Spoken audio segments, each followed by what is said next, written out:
अच्छा, आपने अपनी ज़िंदगी में कभी ना कभी एक चीज़ तो नोटिस की होगी कि एक तगड़े इंसान को एक सिर्फ नॉर्मल और पतले शरीर वाला इंसान हरा देता है। वो चाहे फाइट में हो या फिर बातों में, कैसे भी, मतलब इसको बोला जाता है जिगर, दिल की शक्ति। यानी कि मुझसे तगड़ा इंसान मेरे सामने खड़ा है, उम्र में भी, अनुभव में भी और शरीर में भी तगड़ा है वो। और मैं उसको बोल सकता हूँ कि अगर मैं उसको बोल देता हूँ कि मैं तेरे साथ फाइट कर सकता हूँ या फिर मैं तेरे साथ खेलने के लिए तैयार हूँ, तो ये मेरा जिगरा है, ये मेरी दिल की शक्ति है।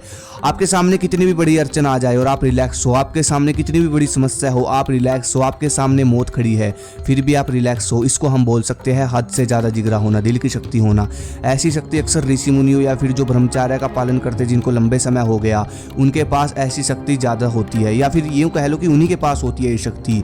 उस दिन क्या हुआ था ना कि जब चंद्रशेखर आज़ाद जी पर फायरिंग हो रही थी, तो उन्होंने अपने आप को जब गोली मारी थी, अंग्रेज उन पर फायरिंग कर रहे थे, तो उन्होंने जब अपने आप को गोली मार दी थी ये कहकर कि मैं आज़ाद था, हूँ, रहूँगा, तो उसके बाद जब वो शहीद हो गए थे तो 6:30 या 7 बजे तक, शाम तक अंग्रेज उसके पास नहीं गए। किसी भी अंग्रेज में इतनी हिम्मत नहीं हुई कि उसके पास जा सके, और सबको पता था कि वो शहीद हो चुके हैं, फिर भी सबकी टांगें कांप रही थी बाहर खड़े खड़े, हिम्मत नहीं हुई किसी की। तो जब अधिक से अधिक फोर्स आई, अधिक से अधिक फोर्स बुलाई गई, तब जाकर उन सब लोग उनके पास गए।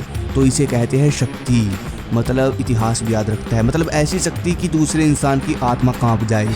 ऐसे ही राम प्रसाद बिस्मिल जी थे, जब उनको अंग्रेज पुलिस पकड़ने आती थी तो उनके अंदर किसी भी पुलिस की अंग्रेज के अंदर हिम्मत नहीं होती थी कि राम प्रसाद जी को टच भी कर दें, क्योंकि राम प्रसाद जी अगर ऊंची आवाज़ में किसी को धमका भी देते थे तो उसका वहीं पे मुंह निकल जाता था। ऐसे ही भगत सिंह जी थे, वो भी बहुत शक्तिशाली थे इस चीज़ में। तो ये होता है जिगर, दिल की शक्ति, जो कि इंसान के पास होनी बहुत ज़रूरी है। इसी के कारण इंसान शेर जैसी ज़िंदगी जीता है। तो कुछ ऐसे पॉइंट बताऊंगा जो कि आपके दिल की शक्ति को बढ़ाएंगे, मतलब कि कुछ बात होने पर डर जाना, डरावना जानवर देखकर घबरा जाना, लड़ाई होने पर हाथ पैर कांप जाना, बहुत सारी चीज़ें, ये सब आपको आपके साथ ही नहीं होगी। आप बिल्कुल हर समय आप बिल्कुल रिलैक्स रहोगे। सबसे पहला पॉइंट जो है, अपने अंदर वीर्य को धारण करो, यही है असली शक्ति। इसका प्रोसेस कुछ इस तरह से होता है कि जब आप सेक्सुअल एनर्जी की रक्षा करते हो तो 1 महीने या फिर 45 दिन बाद ये असली बनकर तैयार होती है, जो मतलब असली होती है। उसके बाद धीरे धीरे 84 दिन बाद प्राणायाम और एक्सरसाइज, योग आप अगर करते हो तो 84 दिन बाद वीर्य आपके खून में मिलना शुरू हो जाएगा, और फिर उस समय होगा ये कि आपके दिल की शक्ति मजबूत होगी और साथ ही आपका शरीर भी लोहा बनेगा। बात करते हैं प्राणायाम की। जो ऊपर का प्रोसेस मैंने आपको बताया ये अधूरा है बिना प्राणायाम के, ठीक है। ब्रह्मचार्य के अंदर भी होता है ये प्राणायाम, ठीक है। प्राणायाम के बिना ब्रह्मचार्य भी अधूरा होता है। प्राणायाम वही आपको करना है जो मैंने आपको पिछली वीडियो में बताया था। सुबह उठे ब्रह्म मुहूर्त के समय, रिलैक्स होकर फ्रेश होने के बाद, सूर्य उगने से 1.5 घंटे का पहले का जो समय होता है वो ब्रह्म मुहूर्त का समय होता है। रिलैक्स होने के बाद आपको चटाई पर बैठ जाना है। उसके बाद आपको लंबी, जितनी गहरी सांस आप ले सकते हो नाक से, उतनी गहरी सांस आपको लेनी है। स्टॉप वॉच चला देनी है, घड़ी हो या मोबाइल हो, स्टॉप वॉच आपको चला देनी है। जितनी देर तक आप सांस रोक सकते हो उतनी देर तक नाक से सांस लेनी है और नाक से रोक कर रखनी है जितनी देर तक आप रोक सकते हो।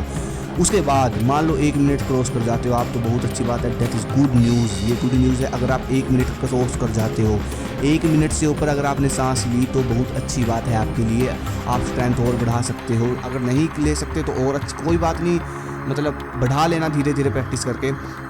तो उसके बाद छोड़ देनी है आपको सांस, जितनी आप रोक सकते हो। तो दोबारा से ऐसे ऐसे करके 4-5 बार प्रोसेस करना है। तो ऐसे ऐसे होगा क्या कि धीरे धीरे आपके अंदर स्ट्रेंथ बढ़ती चली जाएगी, आपके सांस पकड़ने शुरू हो जाएंगे, आपके फेफड़े मजबूत होने शुरू हो जाएंगे। मतलब वीडियो लंबी चली जाएगी, इतने सारे फायदे प्राणायाम के होते हैं। तो प्राणायाम को जरूर ऐड करें सुबह के समय, ब्रह्म मुहूर्त के समय।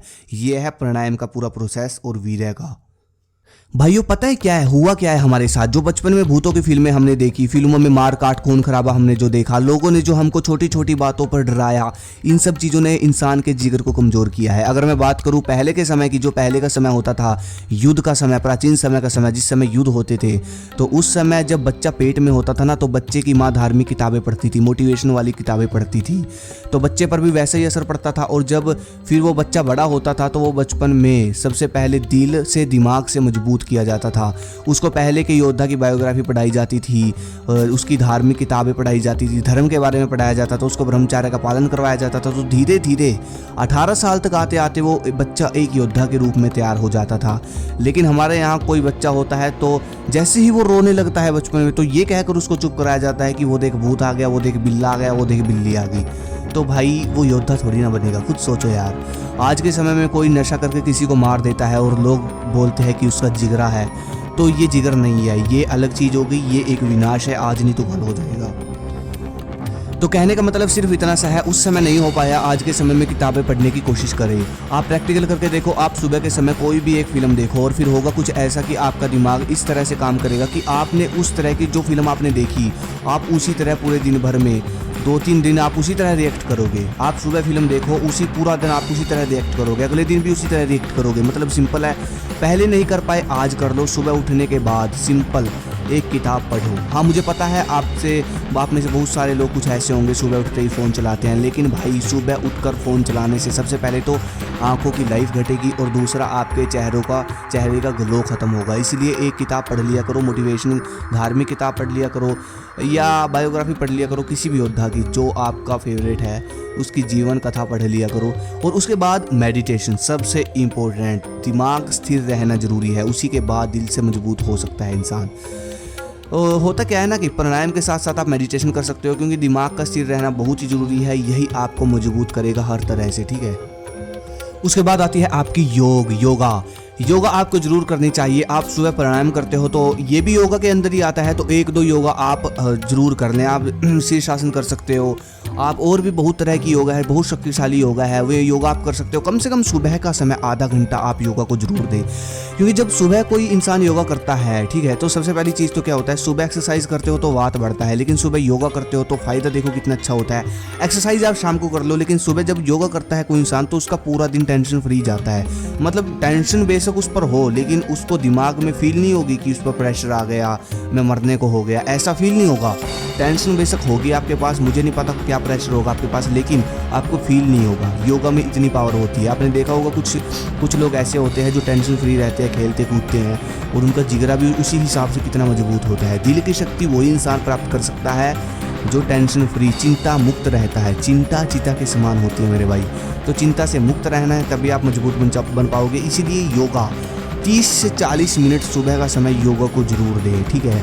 और बाकी अपनी डाइट अच्छी रखें, और ये जितनी भी चीज़ें मैंने आपको बताई हैं, इन सब चीज़ों को अगर आप एक साथ फॉलो करोगे, और जो मैंने अवॉइड करने के लिए बोला है, हटाने के लिए बोला है, उन सब को एकदम से आप हटाओगे और इन सब चीज़ों को एकदम से आप फॉलो करोगे, तो भाई एकदम से ही आपको एकदम तगड़े वाला रिजल्ट मिलेगा। बाकी वीडियो के लास्ट में जाते जाते एक और चीज़ मैं आपको बताता जाऊंगा, जो कि बहुत ज़्यादा गलतियाँ लोग जिस चीज़ में कर रहे हैं। भाई देखो, सबसे इंपॉर्टेंट चीज़, अब प्रकृति से जुड़े रहना मेरे भाई, हमेशा प्रकृति से जुड़े रहना, यही आपको बचाएगी। एक तो होता है नेचुरल, आपको जो चीज़ नेचुरल मिल रही है, और एक होता है आर्टिफिशियल्स में इंसान ज़्यादा देर, तो वही फॉर्मेलिटी होती है आर्टिफिशियल, तो ठीक है, इसमें इंसान ज़्यादा रिजल्ट नहीं होता। जो चीज़ आपको नेचुरल मिल रही है, नेचुरल होता है, देसी होता है। तो भाई कम से कम, ज़्यादा तो नहीं बोलूँगा, कम से कम देसी चीज़ें खाने की कोशिश करें। सीज़न के हिसाब से, जैसे बाजरे का सीज़न आ जाएगा, ऐसे करके सीज़न की चीज़ें खाएं, देसी चीज़ें खाएं। कम से कम, ज़्यादा तो नहीं बोलूँगा, कम से कम दूध, दही, देसी घी, ये सब आपके घर में होना ज़रूरी है। अगर नहीं होता तो भाई कहीं से देसी घी का जुगाड़मेंट कर लिया करो, यही उम्र होती है देसी घी खाने की। बाकी अगली वीडियो किस पे चाहिए मुझे कमेंट करो। धन्यवाद। जय हिंद, जय भारत।